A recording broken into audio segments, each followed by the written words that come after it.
Qandaq qilganda hayatınızı ibadetke aylandıra alaysiz. Abduri Muhammed Yusuf. Niyetiniz Allah Taala'nı razı qilish bo'lib, din va dunyolik barliq ishingiz Allah Taala ko'rsatgan bo'yicha bo'ldikan, sizning butkul hayotingiz ibodat ichida bo'lgan bo'ladi. Buning tafsiloti mundaq. İbadet Allah Taala talab qilgan bo'yicha yashash orqali o'zining Allah Taalaga qulchilik burchini ado qilish deganlikdir. Bu ibadetning umum ma'nosi bo'lib, namoz o'qish, zakot berish, ro'za tutish, haj qilish, Qur'on tilovat qilish deganga o'xshagan belgilik ibodatlar Allah Taala buyurgan umum ibodatning bir qismidir.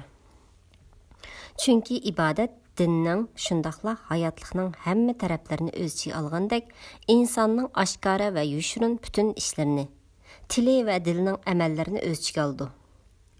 Shayxul Islom ibn Taymiyaning asrida ibodatni tunishtirib mundaq degan. İbadet, Allah Taala yaxshi ko'radigan va rozi bo'ladigan har qanday oshkora va yushirin ish, harakat, gap, so'z va o'y fikrlarni o'z ichiga olgan bir ismdir. İbadetning turlari nihoyat ko'pdir. Ular namoz o'qish, zakot berish, ro'za tutish, haj, umra qilish, to'g'ri va rost so'zlash, omonatni ado qilish, ilm o'rganish, ota-onaga yaxshilik qilish, urug' tuqqanlarga sil rahim qilish, va'daga vafo qilish, boshqalarni yaxshiliklarga buyurish, yomonliklardan to'sish, halol rizq uchun ishlash, farzandlarni yaxshi tarbiyalash, Alloh yo'lida jihad qilish, qo'shinlarga, faqirlarga, yetimlarga, musofirlarga yaxshilik qilish, hayvonlarga rahim qilish, Qur'on o'qish, duo qilish, zikr aytish, Allah Taalaga va uning payg'ambariga muhabbat, ixlos qilish, Allah Taalaning azobidan qo'rqish, rahmetidan umid kutish, uningga tavakkul qilib yo'linish, uningdan yordam tilash, balo qazolarga sabr qilish, uning ne'matlariga shukr qilish va boshqalardir. Allah Taala Qur'on Karimda barliq insonlarni ibodatga buyurib mundaq degan. Ey insonlar, oxiratning azobidan saqlanishinglar uchun sizlarni va sizlardan ilgirkilarni yaratgan Rabbinglarga ibodat qilinglar. Ya'ni insonlarning yaratilish g'oyasining faqat Allah Taolaga ibodat qilish ekanligini bayon qilib, jinlarni, insonlarni faqat menga ibodat qilish uchun yaratdim degan.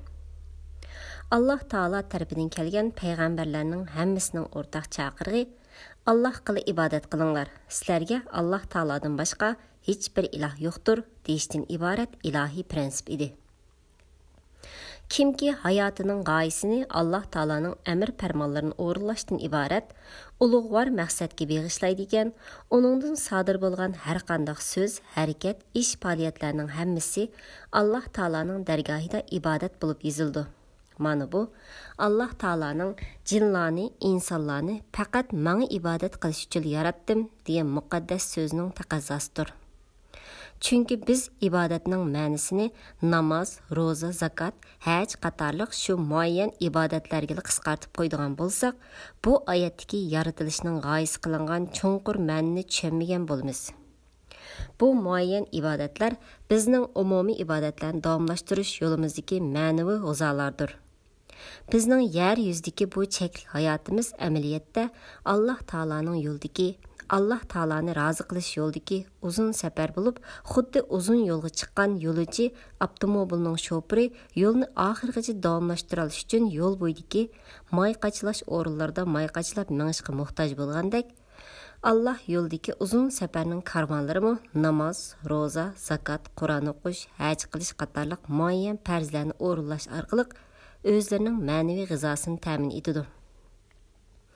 Xuddi yo'lovchi avtomobilning shofirining g'oyasi yo'lda mayqachilash emas, yo'lini davomlashtirib oxirgi nishonga yetish bo'lgandek, Allah yo'lda ketib borgan bir mo'minning g'oyasimi shu muayyan ibodatlar emas, balki Allah Taolaning dargohiga yetib borguchilik davom qiladigan umumiy ibodatdir.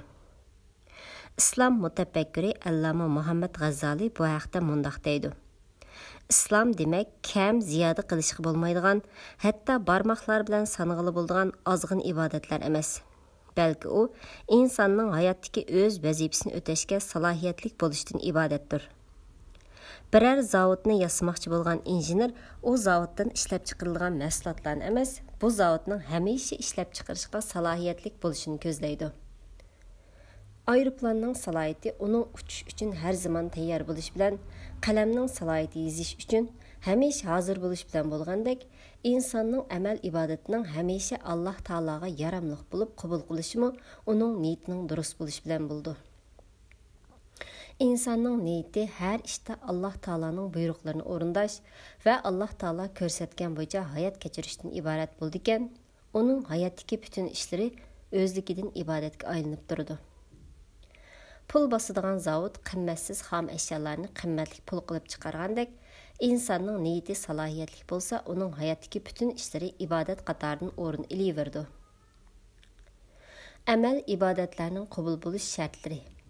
Amal ibodatlarning Alloh taolaning dargohida qabul bo'lishining ikki sharti bor bo'lib, bu ikki shart to'liq tepilmagan har qanday ibodat Alloh taolaning dargohida qat'iy qabul qilinmaydi.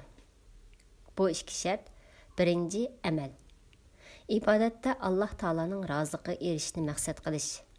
Bunun binoan deymizki, Alloh taolaning roziligi ko'zlanmagan yoki Alloh taolaning roziligi ko'zlash bilan birga dunyolik manfaatni yoki yuz obro'y tepishni ko'zlagan har qanday ibodat bekordir. Ikkinchi, amal. Ibodatning Alloh taolo buyurgan va payg'ambar alayhisalom ko'rsatgan bo'yicha bo'lishidir. Bununga binoan deymizki, islom shariatining ko'rsatmasiga muvofiq kelmagan har qanday amal ibodat bekordir. Yuqorqi bayonlarga asosan shu natijani chiqarmizki, o'zini Alloh taologa atagan, niyati Alloh taoloning roziligiga erishishdan iborat bo'lgan odam, mayli dunyolik yoki oxiratlik qandaqli bir ishni Alloh taolo ko'rsatgan bo'yicha qilgan, u nada bo'lsa bo'lsin va nima ish qilgan bo'lsin, ibodat ichida bo'lgan bo'ladi. Hayotimizni ibodatga aylantirishning omillari. Birinchi, niyat. Niyat odamning ko'ngil qatida paydo bo'lgan va odamni bir ishni amalga oshirishga bel bog'latgan o'y fikrdan iboratdir. Niyatning o'rni qalbdir. Har qanday amal ibodat uni qilg'uchining niyatiga qarab qabul bo'ladi yoki rad qilindi. Amal ibodatlar uni qilg'uchisiga uning niyatiga qarab qadr-qimmat yoki uning aksicha ahvol ilib keldi. Amalsiz quruq niyat e'tiborga ilinmagandek, niyatsiz amalmi foydasizdir. İnsanның yeyishi, ichishi, uxlab dam olishi, shundaqla er-ayollik munosabatlarmi niyatning durust bo'lishi bilan ibodat qatoriga kirdi. Bir kuni payg'ambar alayhisalom sahobalarga: "Sizlarning er-ayollik munosabatinglarda sadiqaning savobi bor" deganda, sahobalar buning ajablanib: "Ya Rasululloh, biz o'zimizning shahvatini qondirsaqmi savob bo'lamdi?" deyishganda payg'ambar alayhisalom: "Aytinglarchi, agar sizlar shahvatinglarni harom ish bilan qondirsanglar, sizlarga gunoh bo'lamdi?" deydi. Sahobalar: "Albatta gunoh bo'ladi" deyishidi. Payg'ambar alayhisalom shuningdek, sizlar shahvatinglarni nikohlik ayolinglar orqali qondirsanglar, sizlarga savob bo'ladi degan. Niyat odatdagi ishlarni ibodatga o'raydigan birdan-bir sehrlik moddadir. Faqihlar, islom faqihshunos olimlarning qarashicha, niyat Alloh taoloni rozi qilishdan iborat durustli bo'ladi ekan, insonning odatdagi ishlarimi ibodat qatoridan sanaldi. Masalan, haloldan rizqlanish va bolalarni halol luqma bilan yetishtirish yo'lidagi tirikchilik qilish, Alloh taoloning buyurganlarini o'rindash va ibodatlarda faoliyatchan bo'lish niyati bilan yeyish va ichish. Mengini yaxshi aram aldirish orqali Alloh taoloning amr farmonlarini texim yaxshi o'rindash niyati bilan uxlash va tan sog'liqni saqlash orqali shariat ko'rsatmalarini yaxshi o'rindash niyati bilan tan harakat qilish orqali ishlarning hammasi ibodatga yotadi. Payg'ambar alayhisalom amallarning qabul bo'lishi yoki rad qilinishi faqat niyatga bog'liq ekanligini bayon qilib mundoq deydi: Amallar faqat niyatlarga bog'liqdir. Her kim özünün niyet qilgan narsasiga erishidi. Ikkinchi, taqvolik. Taqvo so'zining lug'atdagi ma'nosi saqlanish deganlikdir. Nemidan saqlanish? Tabiiyki gunohdan saqlanish, Alloh taolaning jazosiga yo'liqib qilishdan saqlanish, do'zax o'tidan saqlanish, o'ziga dunyo va oxiratda ziyon ilib kelgan ishlardan saqlanishdir. Taqvo so'zining İslam atalg'usidagi ma'nosi Alloh taolaning buyurganlarini o'rindash, to'sqanlardan yenish orqali uningga itoat qilish va u ko'rsatgan bo'yicha hayot kechirishdir. Ikkinchi xalfa Umar ibn Xattob radhiyallohu anhu Ubayba ibn Kayb radhiyallohu anhudan taqvolik haqida so'raganda, u: Siz tikanlik yo'ldan mengib baqqanmi? deb so'ragan. Hazreti Ömer, "Ha" deganda, Hazreti Ubayya yan uningdan, "Qandaq mangdingiz?" deb so'ragan. Ömer, "Putumga tikan kirib ketmasin deb ehtiyotchanlik bilan mangdim" deb javob bergan.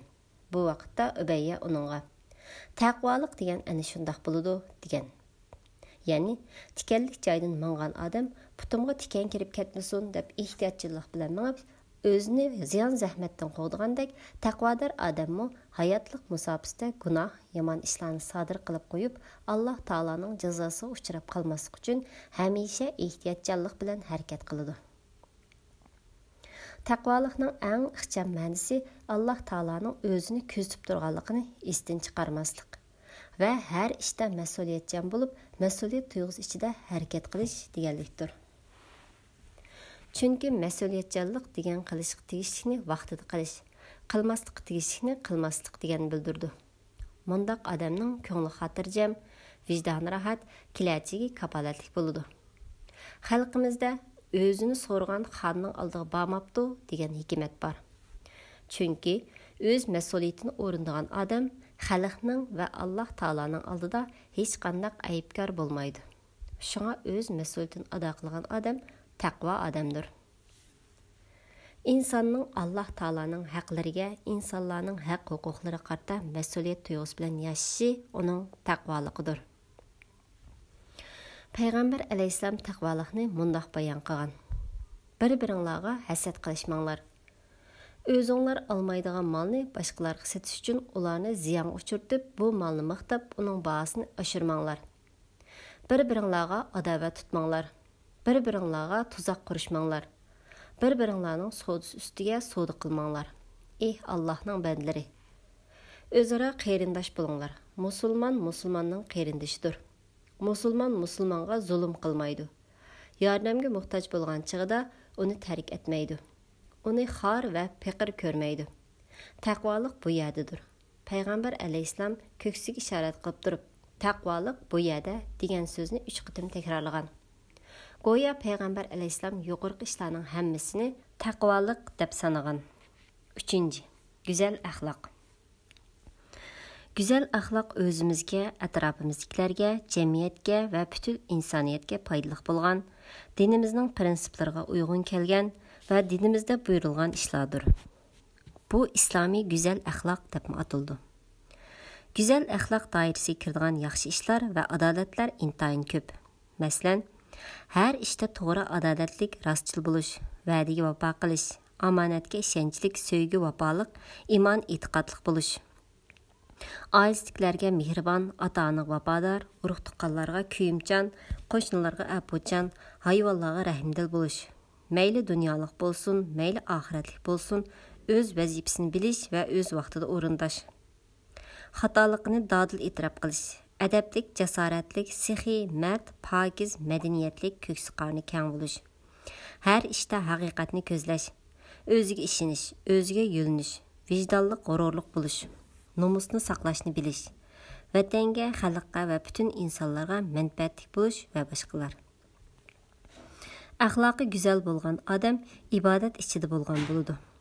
Mundaq odamning din va dunyolik barliq amallari ibodat qatoridan o'rin oladi. Payg'ambar alayhisalom buni ifodalab, musulmon odam go'zal axloq bilan kecha uxlamay namoz o'qigan va kunduzi ro'za tutganning savobiga erisha oladi deb ko'rsatgan. Go'zal axloq eng savobli ibodat qatoridan sanaldi. Payg'ambar alayhisalom buni bayon qilib, qiyomat kunida musulmon kishining yaxshilik mizonida go'zal axloqdan salmoqroq keladigan hech narsa yo'qdir deb ko'rsatgan. Demak, durustlikni, to'g'riliqni, haqqoniylikni va adolatni hayot mizoni qilib yashagan musulmon odamning butkul hayoti ibodat ichida bo'lgan bo'ladi. Mundaq odam oldi Alloh taolaning haqqini ado qiladi, hayot tarzini Alloh taolaning ko'rsatmasiga udullab ish ko'rdi. Kishilarga uvol qilmaydi. Kishilarning haqqini yeb olmaydi. So'd sitiqishlarda saxtipazlik qilmaydi. Kishilarni aldamaydi. Aciz o'riqlarga iç ağırtıdı və yardım qılıdı. Yetimlərinin beşini sılaydı. İnsanlarga emas, bəlkə barlıq can egisiga rəhim şəfqətlik boludu. Din və dünyalıq hər qandaq bir işni qatır qınıb ixlas bilan qılıdı. O'ziga topshirilgan vazifani qo'lning uchida qilib qo'ymaydi. Saxtapazlik qilmaydi. Xulos qilganda, yuqorida bayon qilingan to'g'ri niyat, taqvoliq va go'zal axloq qatorliqlarning hammasini durustlik va to'g'riliq degan ikki so'zga ixchamlashqa bo'ladi. Durustlik bilan to'g'riliq Alloh taoloni rozi qilishning va uning mukofotiga noil bo'lishning kapolatidir. Hayotning o'zimi to'g'riliq va durustlik ustiga qurilgan bo'lib, hayot bir poyez bo'lsa, to'g'riliq bilan durustlik relsga o'xshaydi. Poyez relsda bo'lsa, manzilga o'ngishli yeta oladi. Agar relsdan chiqib ketsa, halok bo'ladi. Shunga deymizki, siz durustlikdan va to'g'riliqdan qat'iy ayrilmang. Hayotingiz ibodat ichida bo'lsin.